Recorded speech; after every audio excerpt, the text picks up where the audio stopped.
अस्सलाम वालेकुम my YouTube family. उम्मीद है आप सब ठीक ठाक होंगे और अपने घरों में अपनी फैमिली के साथ खुश और आबाद होंगे। आज मैं शेयर करूंगी आपके साथ सहरी के लिए बहुत ही परफेक्ट रेसिपी।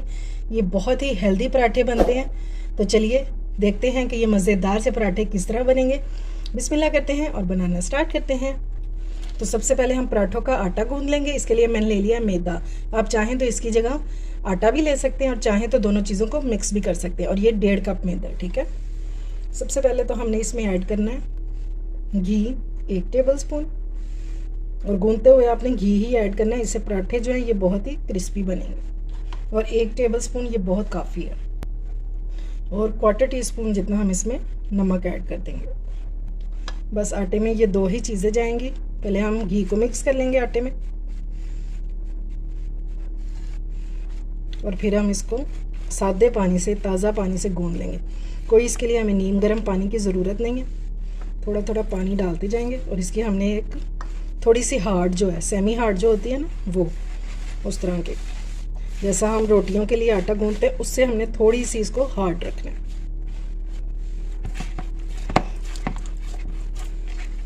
ये लें जी, आटा हमारा जो है ये गूंद के तैयार हो चुका है।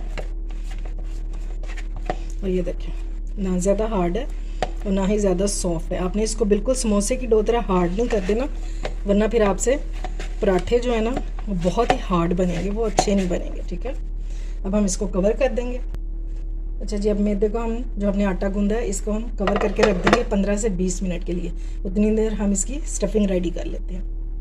अच्छा जी, तो स्टफिंग बनाने के लिए हम सबसे पहले इसमें डालेंगे ऑयल, बिल्कुल थोड़ा सा, तकरीबन 2 टेबल स्पून। और अब साथ ही हम इसमें डाल देंगे एक स्लाइस में कटा हुआ प्याज। एक छोटा सा प्याज ले लिया था और उसे स्लाइस में काट लेंगे।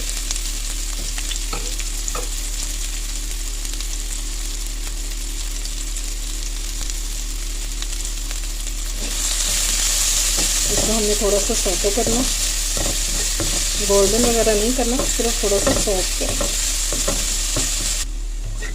प्याज हमारा सॉफ्ट हो चुका है। अब हम इसमें वेजिटेबल्स ऐड करेंगे। तो ये मैंने 2 गाजरें ले ली थी और इनको मैंने कद्दूकश कर लिया है।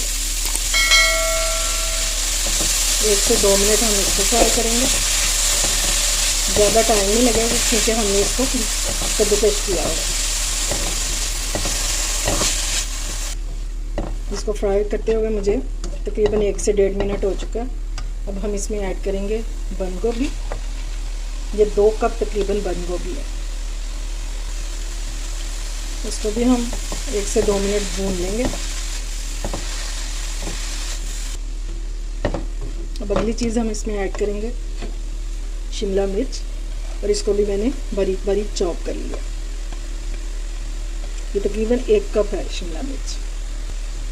वेजिटेबल्स की एडजस्टमेंट आपने अपने हिसाब से करनी है। अगर इसमें कुछ और ऐड करना चाहते हैं तो वो भी कर सकते हैं। अगर इसमें से कुछ स्किप करना चाहते हैं, यानी कि आपको नहीं पसंद कोई वेजिटेबल, तो वो आप स्किप भी कर सकते हैं। अब हम थोड़ा सा शिमला को भी भून लेंगे वेजिटेबल्स के साथ ही। अब हम इसमें ऐड कर देंगे चिकन, जिसे मैंने बॉईल करके श्रेड कर लिया। और बॉईल करते हुए मैंने इसमें नमक और 2 टेबल स्पून सोया सॉस डाला था, ठीक है। आज ही ये मज़ेदार से हेल्दी और टेस्टी पराठे बनाकर दें। बच्चे और बड़े सभी इंशाल्लाह बहुत शौक़ से खाएंगे। ये देखें, जितनी देखने में अच्छे लग रहे हैं ना, इंशाल्लाह टेस्ट में भी बहुत मज़े के होंगे। अब हम इसमें फ्लेवर ऐड करेंगे। तो सबसे पहले हम इसमें ऐड करेंगे नमक, और वो डालेंगे अपने टेस्ट के मुताबिक। और याद रखना है कि चिकन में भी बॉईल करते हुए नमक ऐड किया था मैंने। ज़ीरा पाउडर डालेंगे 1 टीस्पून। काली मिर्चों का पाउडर डालेंगे 1/2 टीस्पून। कुटा हुआ धनिया डालेंगे 1 टीस्पून। 1 टीस्पून हम इसमें डालेंगे कुटी हुई मिर्चें। अगर आप कुटी हुई नहीं डालना चाहते तो फिर आप इसकी जगह पिसी हुई मिर्चें भी डाल सकते हैं। अब हम इसमें डालेंगे सोया सॉस तकरीबन 3 टेबल स्पून। और इसको हमने अच्छे से मिक्स कर लेंगे। है ना आसान सी रेसिपी, मिनटों में झटपट तैयार हो जाती है। आप इसको स्टफिंग को रात को रेडी कर लें और सहरी में बनाएं। बहुत जल्दी ये पराठे जो है बन के रेडी हो जाते हैं। अब हमने इसको इतनी देर कुक करना है कि हमने जो सोया सॉस डाला है ना उसका मॉइस्चर जो है वो बिल्कुल ख़त्म हो जाए। बस वेजिटेबल्स हमारी सॉफ्ट हो चुकी हैं, गल चुकी हैं बिल्कुल, इसलिए उनको बिल्कुल भी टाइम नहीं लगेगा। चिकन हमारा बॉयल था, बस हमने जो सोया सॉस डाला है उसका मॉइस्चर जो है वो हम ख़त्म करेंगे और स्टफिंग हमारी रेडी हो जाएगी। और आपने ये जो स्टफिंग है ये रेडी करनी है मीडियम टू हाई फ्लेम पर, लो फ्लेम पर बिल्कुल भी नहीं करनी, क्योंकि सब्जियों में जो है ये पानी की मिकदार बहुत ज़्यादा होती है।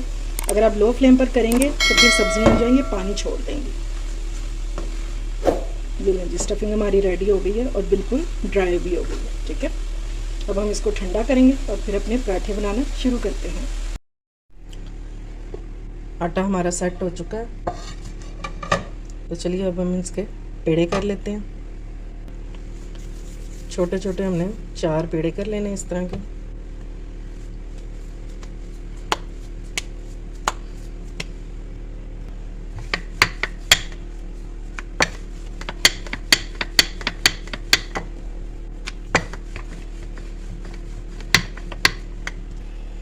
इसको हमने राउंड शेप में बेल लेना और फिर हम इसमें स्टफिंग डालेंगे। स्टफिंग हम ज़रा ज़्यादा ऐड करेंगे ताकि खाने में ये मज़े का लगे। अब हम इसमें ऐड करेंगे चाट मसाला, लेकिन थोड़ा सा ही डालेंगे। ठीक है, और अब ऊपर से हम दूसरी रोटी से इसको कवर कर देंगे और साइडें हमने बिल्कुल लॉक कर देनी है इसकी, इस तरह से।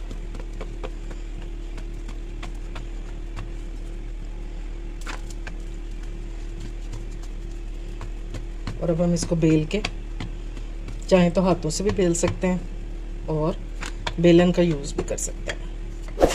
और फिर हमने इसको थोड़ा सा साइज़ में और बड़ा कर लेना।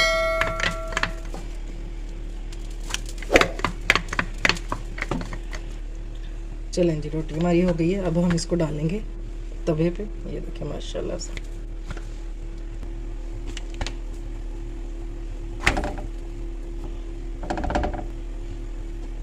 अब इसको हम एक साइड पे सेक लगने देंगे, थोड़ा सा इस पे ये सेट हो जाए तो फिर हम इसकी साइड चेंज करते हैं।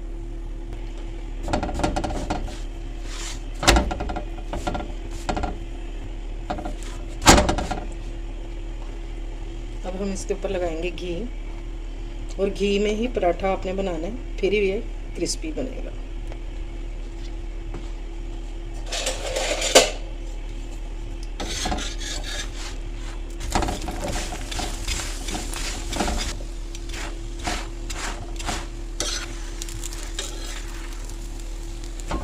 ये देखें जी माशाल्लाह से क्या ज़बरदस्त कलर निकल के आया इसका।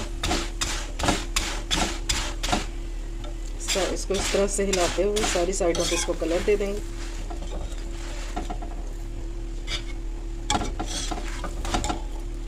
ये लीजिए दोनों साइडों से हमारा ज़बरदस्त सा क्रिस्पी पराठा हो गया रेडी। इसी तरह से हमने दूसरा पराठा भी रेडी कर लेना।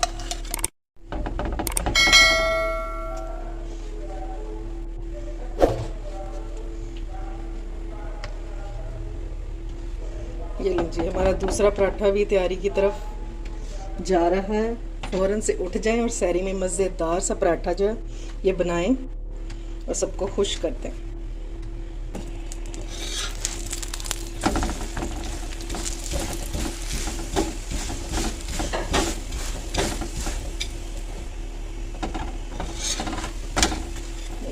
माशाल्लाह से हो गए हैं रेडी दोनों पराठे हमारे।